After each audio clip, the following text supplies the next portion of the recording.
Yani Dersim'de inancın gittikçe asimile edilmeye çalışılmasıdır.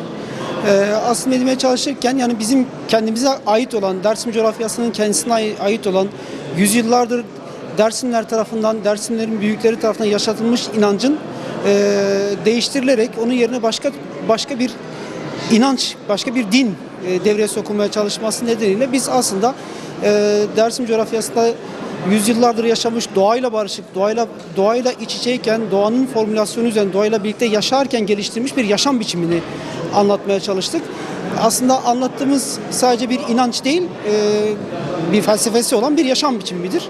Bunu anlatmaya çalıştık. Tabii burada temel şeyimizde, motivasyonumuzda Dersimlerin dünden bugüne doğayla birlikte sürdürdüğü ilişkiyi anlatabilmektir. O doğa içerisindeki gelişen her türlü sosyal, ekonomik hayatın, kültürel hayatın yaşam biçiminin anlatılmasıdır. Bunu hedefledik. İnançta iki temel farklılık oluşmuş vaziyette. Yani birisi yani hak anlayışı üzerinden doğayla ilişkilendirmek, enerjiyle ilişkilendirmek ve yaratılıştan değil de varlıktan gelmeyi anlatan bir felsefedir.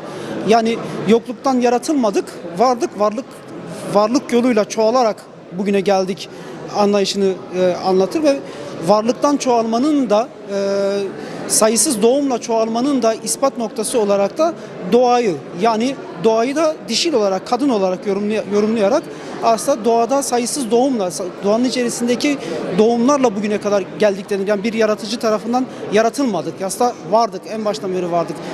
Bu çizgiyi hak yolu anlayışını benimseyenler sürdürüyorlar. İşte bu çizginin kendisi içerisinde işte yani kadın yani doğumun da simgesi olduğu için kadınla doğayla olan ilişki daha bir başat öğe haline geliyor. Fakat yaratıldık çizgisini savunanlarsa orada daha çok eril bir çizgiyi sürdürüyorlar. Yani en az yılda bir kere toplum bir araya gelerek birbirinden rızalık alıyor. Bu rızalık alma ritüeli yani cemler bir zaman sonra iktidarlar tarafından yasaklandığı için bedeli de çok ağır olduğu için bu daha gizli bir şekilde yapılma yolunu seçmiştir. Bu bir zaman sonra da artık inancın artık kapalı alanlar içerisine alınmasının da vesilesi olmuştur. Fakat özellikle 1994 yılında Dersim'de köylerin yakılıp yıkılmasından sonra, köylünün yerinden edilmesinden sonra artık inanç bireyler tarafından bireyin kendisinin içinden geldiği gibi ya da köyünde yaşadığı gibi sürdürmekten çıktı. Kurumsal bir inanç haline dönüştü. Kurumsal bir inanç haline dönüşünce de bunun yerini işte bir ihtiyaç olarak en başta bir ihtiyaç olarak cemevleri, merkezi cemevleri aldı. Merkezi cemevleri bir süre sonra inanç üzerinde asimilasyon yapmak isteyen iktidarlar tarafından yani sürdürülebilir bir ilişki orada yakalandı. Bazı cemevlerinde ne yazık ki artık bizim inancımızla alakası olmayan söylemler geliştiriliyor. İnancımızı dört duvar arasında belli kurumsal ifadeler altında sürdürmek gibi bir durum şu anda söz konusu.